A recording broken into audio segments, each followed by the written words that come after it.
As we continue our sermon series on the 10 essentials, each week we have been reminded of what the Westminster Catechism has taught on these commandments. This week we come to the 7th commandment, and so I will ask the questions and let's respond in kind. The questions and answers are in your bulletin. They will also be on your screen. What is the 7th commandment?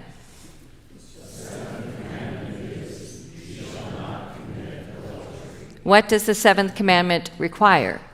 The 7th commandment requires us and everyone else to be sensitive to our heart, speech, and action.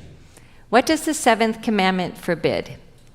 The 7th commandment forbids thinking, saying, or doing anything necessary to evil. And building on this, we go next to Hebrews 13, 1 through 6. Keep on loving one another as brothers and sisters.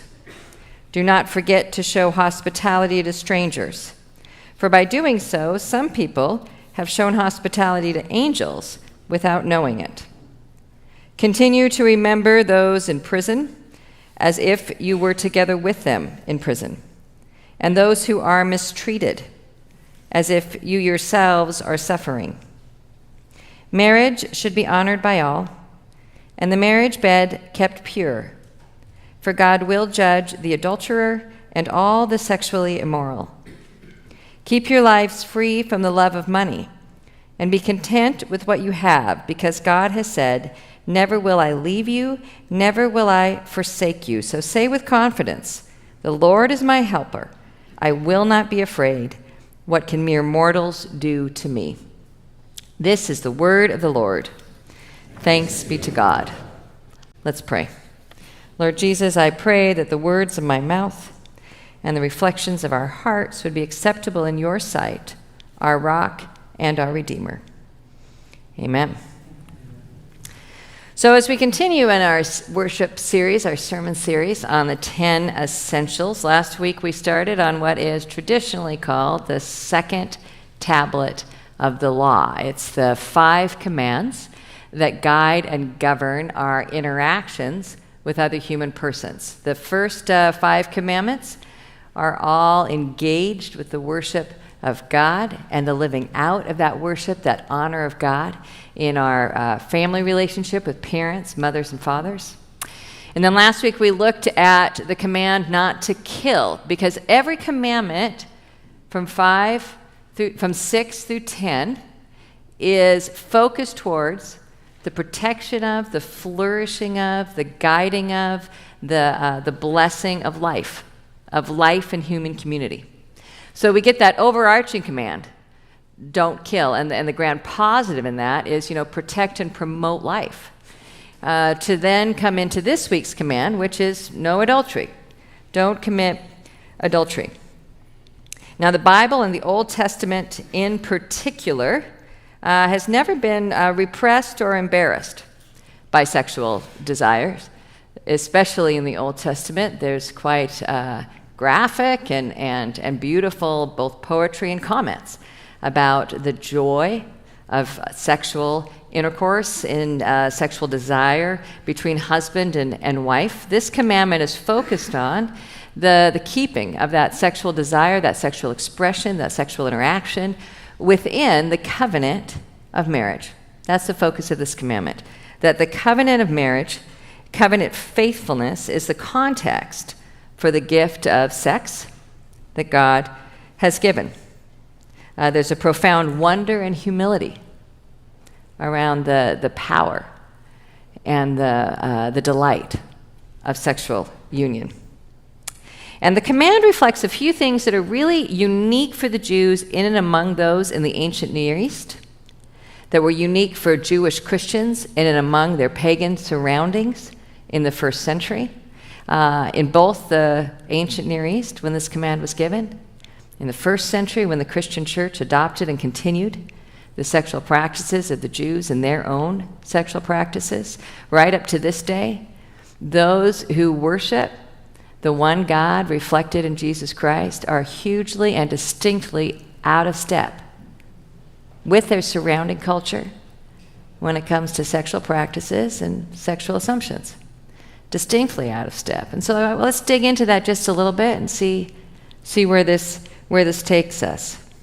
The command reflects, first of all, for the Jews, and then accordingly for us as Christians, this worship of one God. Remember that the first tablet starts with, worship the Lord your God alone. I'm your one God that you worship. Now, in the surrounding culture in the ancient Near East, there were several gods to worship, several pagan deities. There was a great deal of sexual interaction in the worship of these pagan deities, these fertility cults.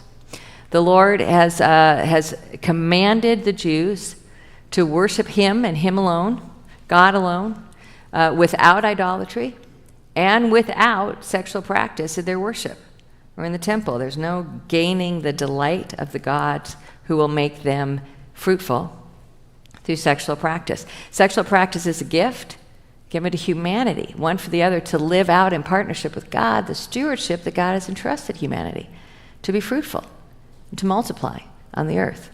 You don't need to ply me with your sexual favors, God says. This is a gift for you. You worship me and me alone. And out of that monogamous worship, if you will, the Jews carried forward a monogamous covenant of marriage.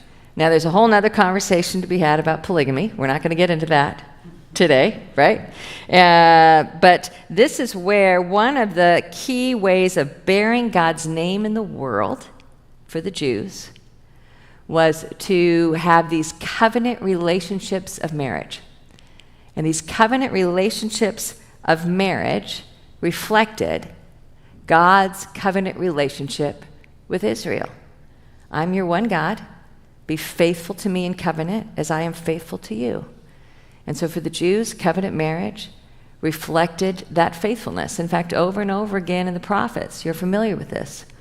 When God's people worshiped other gods, ran after pagan gods, turned their affections and their attentions to idolatry, the prophets, the Lord speaking to the prophets, described this as adultery, as breaking covenant faithfulness with God. So this command reflects worship of their one God, but covenant faithfulness through sexual fidelity in marriage is not a required act of worship to that one God.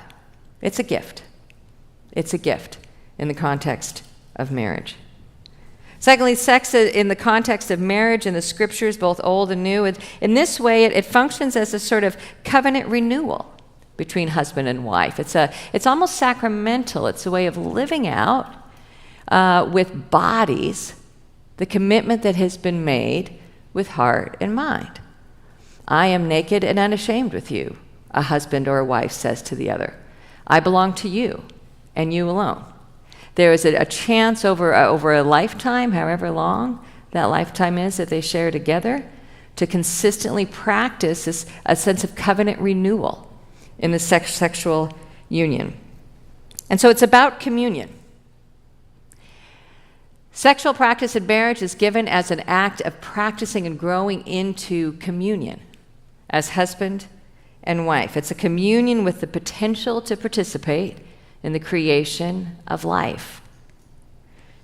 It's a communion with the potential to participate in the creation of life for people who are made in the image of God, given one to the other, who is the giver of life. Sex in a marriage says, listen, what I'm doing with my body is what I've done with my whole life. I am open and available to you. It's meant to occur within a stable and reliable space, an exclusive space, a permanent space, a space that protects the vulnerability and intimacy of sexual union. Now we know, and the Jews knew, how topsy-turvy the world is, however, under the domain of sin. Under the rule and the reign of sin, servants become masters. Our desires in our bodies and our spirit that are supposed to serve us and serve worship, those desires take ascendancy. They take mastery of us, of our actions and of our bodies.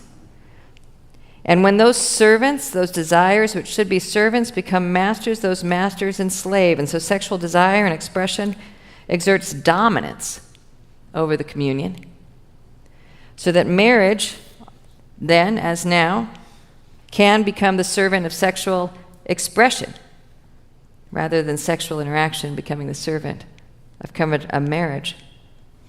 So that under the domain of sin, the exclusivity and the permanence of marriage, they're in conflict with sexual desires, then that doesn't feel like anything close to freedom.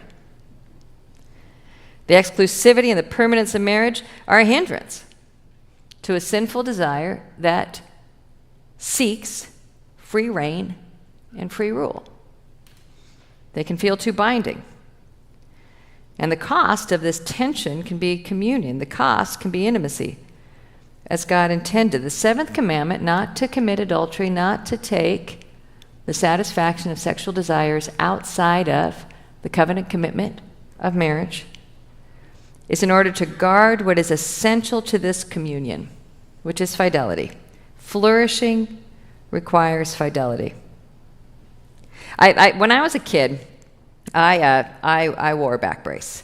And so I want to give you an example of how this binding promise, this binding law of no adultery, it's a binding promise for the sake of free communion, for the sake of being in communion, for the sake of freedom that way. I have severe scoliosis as a kid. Still have scoliosis, it's just now it's bound up. So I had a massive S-curve. Some of you have heard me talk about this. In my back, I have a Harrington rod, it's called. And the surgery, I don't know how many of you are familiar with this. This is how this surgery works, is they take after wearing a brace for many years, they take the hard outer bone off of the spine. They screw this Harrington rod in there. No, it does not set off the airport sensors, in case you're wondering.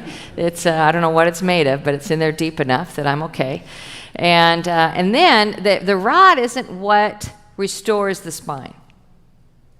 What restores the spine is they take hip bone, and hip bone goes in between the vertebra, and hip bone creates a bone graft. It regenerates with the bone around it. So the rod isn't the answer. The rod just holds the spine in place for the hip bone to graft and fuse and repair the spine. And this is the way that the seventh commandment against adultery is meant to work. The law, don't commit adultery, isn't what fixes anything.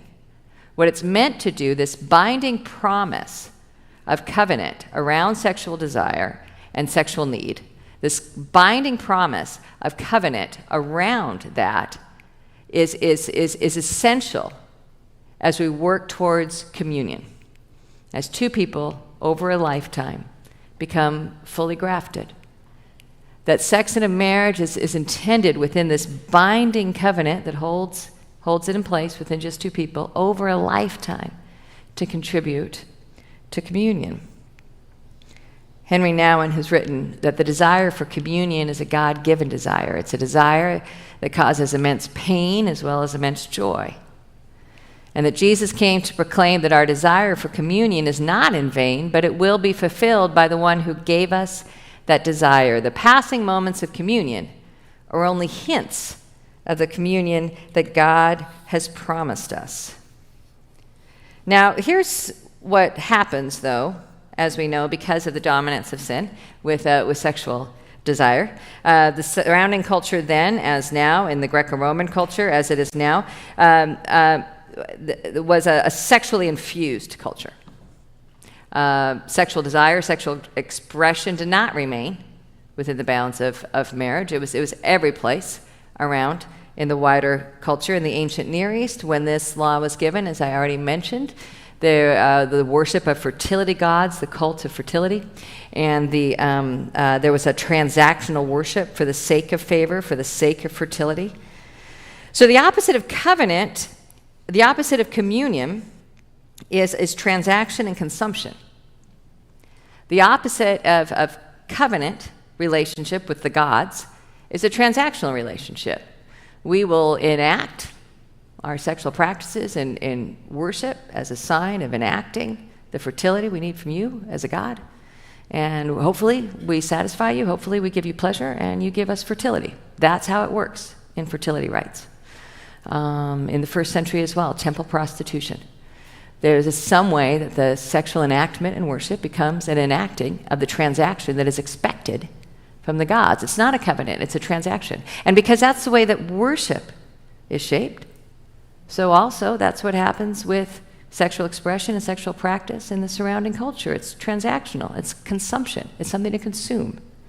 Tim Keller has a sermon called Love and Lust, and I would commend it to you. Honestly, I was tempted to just load it up and hit play and listen to Tim Keller, because it's a fantastic sermon. You can get all of Tim Keller's sermons from online. There's no paywall for them anymore, and I would suggest you go listen to this one. It's called Love and Lust. What he's preaching on is Jesus' words about adultery in the heart. I'll touch on those in a moment. I'm not expanding them the way that Tim Keller does, but he does make a comment in this sermon, and here's what he says. A consumer relationship says, you adjust to me or I'm out of here. You adjust to me or I'm out of here. A covenant relationship says, I will adjust to you because I've made a promise, and this relationship is more important than my needs. I will adjust to you because I've made a promise, and this relationship is more important than my needs. My needs are less important than the sustenance of this relationship. That's the way that covenant shapes and matures and brings the free reign of sexual desire under the control of sin into a space where it can be redemptive, where it can lead to communion. Jesus gets at the heart of this difference in his teaching in Matthew, when Jesus says, you've heard it said that you shall not commit adultery, but I say to you that any man, he actually says, who looks at a woman with lust in his heart has already committed adultery. Well, everybody's in trouble on that one, aren't they? It's interesting, too, because when Jesus uses this term for lust, this is not the normal Greek term for lust. I want you to know this. He had a lot of words he could have used, but he uses his native tongue, Aramaic. And the word in Aramaic that he uses for lust is a word that is always associated with idolatry. Idolatry is taking something of this world and using it to contribute, to look to that for your own flourishing rather than looking to God. Expecting something created in this world to secure your flourishing rather than God to secure flourishing as a gift. It's always used for idolatry, and it's oftentimes used for greed. It's used for a selfish desire to own and to take. It's used in a consumptive way. It's used for the desire to this overwhelm, the desire to own. It's used for fantasies. Greed oftentimes, Keller points this out as well. I think it's a great point. Greed will lead to fantasies.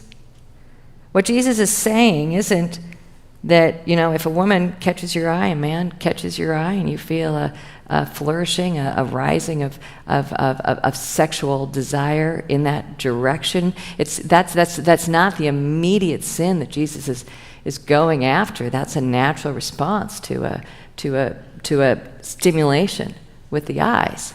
It's a fixation on that desire. It's a fixation on that person. It's a selfish attending to, hovering over, seeking and pursuing that desire in the heart for the sake of one's own gain.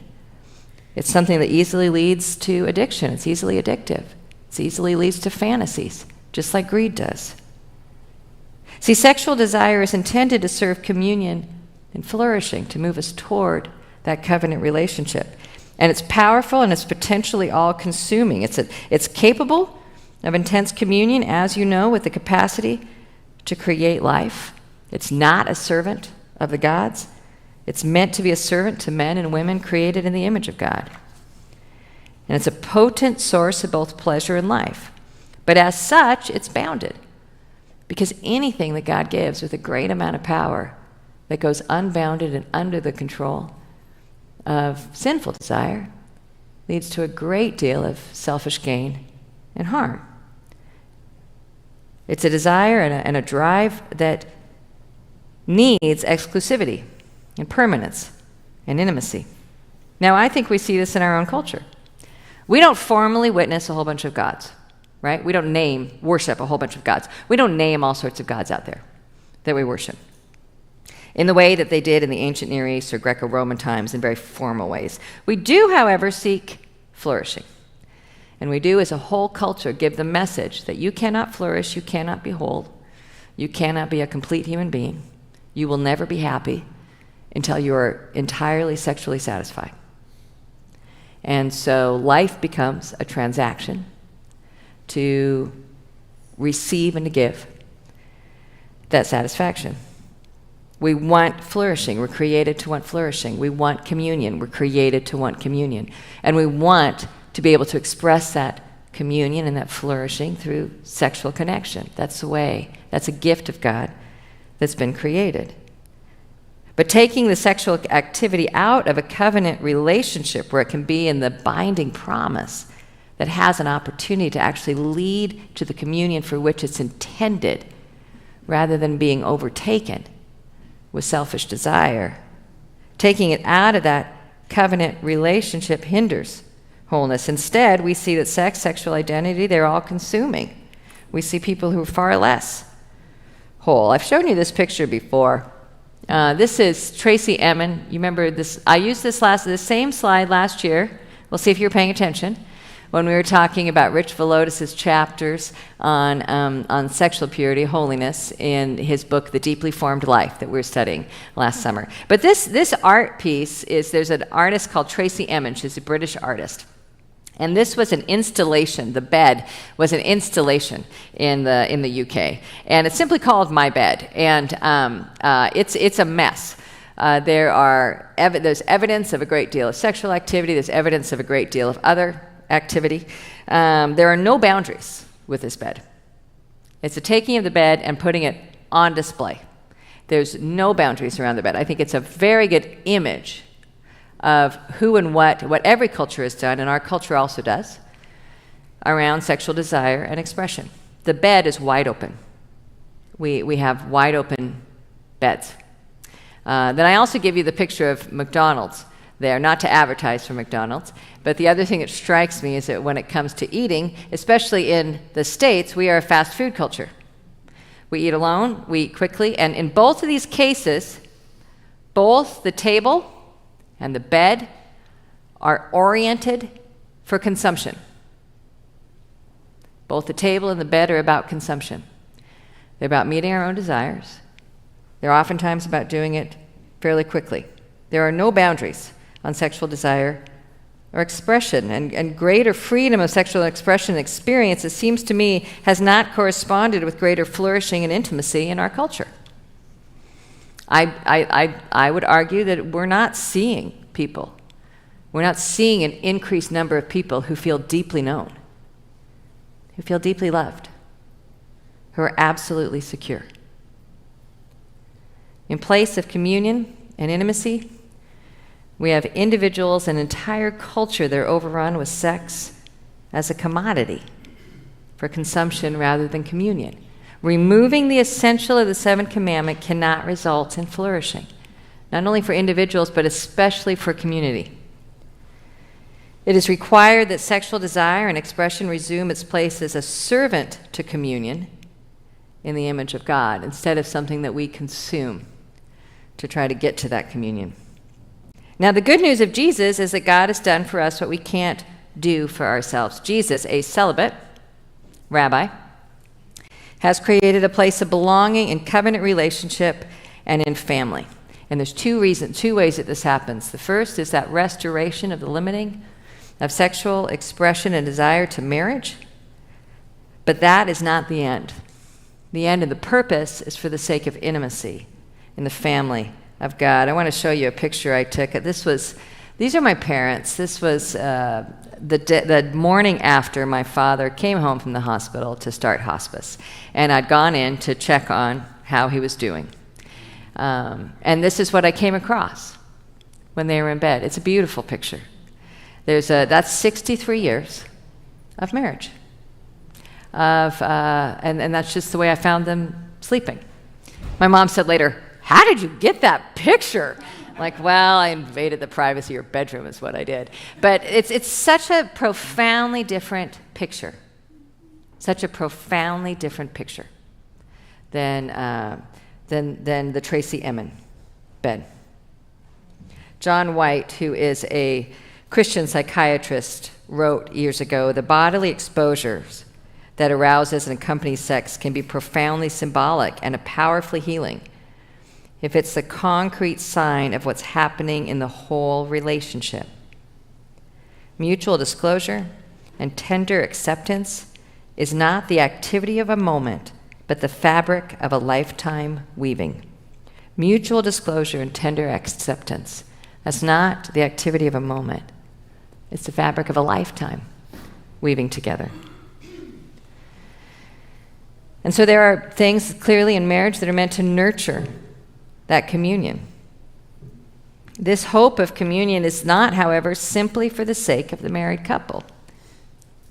It's for the sake of a covenant community that guards a stable place for communion for everyone. Maybe you noticed in the Hebrews passage, did you wonder when I was going to get to the Hebrews passage? Did you notice this in the Hebrews passage? In the passage in Hebrews, it starts by saying, love one another. Keep on loving one another, right?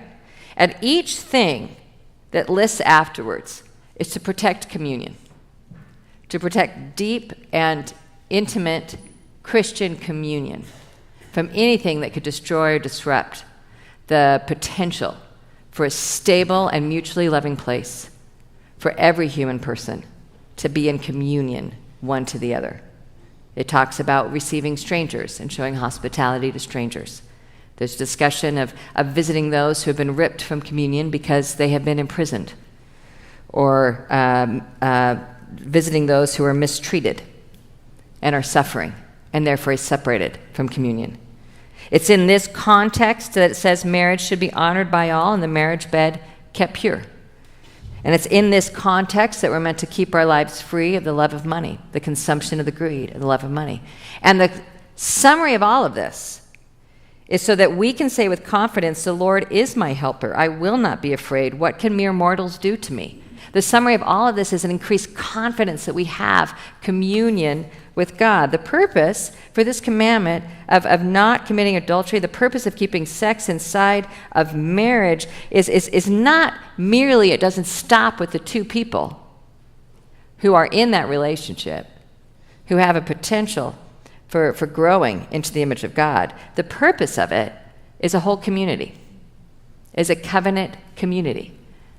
Because the fact is, every person, married or single, needs a stable and protected space to grow in communion, in mutual self-giving love, in the capacity to be spiritually and emotionally and mentally naked and unafraid with one another.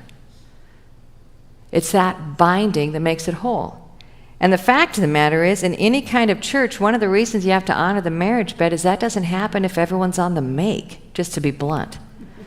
We've caused great damage as the Church of Jesus Christ by not being intentional and intent on both protecting and challenging marriages and sexual activity within marriage in order to create a space where anyone can be safe, can be protected for deep and profound intimacy between brothers and between sisters that can be naked and unafraid. Honoring the marriage bed is essential to this kind of radical hospitality because the gift of sexual desire and expression, it's a powerful servant, it's a tyrannical master. Did anybody watch the 4x400 relay qualifying heats for the Olympics? Not the win, the heats. Did you watch the heats? If you watched the heats, you saw this young man. Do you know who he is? Quincy Wilson. I didn't know who he was until I watched this heat. He was the first runner in the men's 4x400 relay. Do you know how old he is? 16 years old. Youngest man to ever compete in Olympic Games. He's 16 years old. This picture is attached in a number of newspapers to the headline story that his debut in the Olympics was not what he wanted. He had a terrible leg. After his first leg of this four-man relay, the U.S. was in 7th place when he passed the baton on to Vernon Norwood. The New York Times headline said Quincy Wilson gets a humbling taste of the Olympics. The New York Post said Team USA barely avoids track disaster after 16-year-old Quincy Wilson's awful relay start. They've got this picture of him standing there dejected and alone. Even the announcers during this heat, they had so lauded him, and then as he struggled in second to last place, one of them said, boy, the youngster almost took his team and his country out of the final. You just felt for him, right? Now here's the picture that we should have had, because this is what happened. He wasn't running alone. He handed the baton off to Vernon Norwood. Vernon Norwood is twice his age. Norwood took off. I don't know if you saw it. Ran an amazing second leg. At the end of the race, the U.S. qualified for the final because they ran as a team. The weakness of the first leg did not hinder them. And then at the end, if you were watching it on television, you especially saw that. Every one of those older runners, and especially Norwood, went up to Quincy and comforted him and encouraged him and praised him and told him, your race isn't over. You're amazing. You are going to have a remarkable career at this. That was their job. Their job was to take the baton, to qualify at the end of the finish line, and to make sure that Quincy is part of that victory. And then they took the gold, and so he gets a gold medal, right? He didn't have to be the fastest one. He got the gold medal at the end. So, Lori, why are you going into this in a sermon about sex and marriage? Here's why. Because there are very few of us when it comes to our sex lives and our marriages and our lives as single people who are running a sub 50-second leg in this race. Most of us, if we put a headline for our sex lives within our marriage, for our sex lives outside of our marriage, for our single lives and our longing for communion, have got the kind of headlines, solo headlines, that the New York Times put up, that the New York Post put up. What a covenant community does for one another, it says we will guard and protect and promote the marriage bed, encourage those within their marriages, in their communion, so that as a community, as a whole, there is a place for the tempted, for the grieving, for the excluded, for those who do not identify as heterosexual and experience heterosexual desires, but those who experience same-sex desires, for those who did have a partner and now do not have them, either through death or divorce, for those who have never been married and long to be married, for those who are married and their sex lives are a struggle because their communion is also a struggle, for the wounded, because in the church they've been sexually abused, or outside of the church they've been sexually abused. A commitment to sexual fidelity and chastity is not to repress and exclude and to shame and discourage. It's meant to guard a place of mutual love and communion for all. This is our invitation. This is why this command is essential. And this is where, as we move forward as a church family, creating belonging, we are committed. We've got to be committed to that robust covenant community. Let's pray.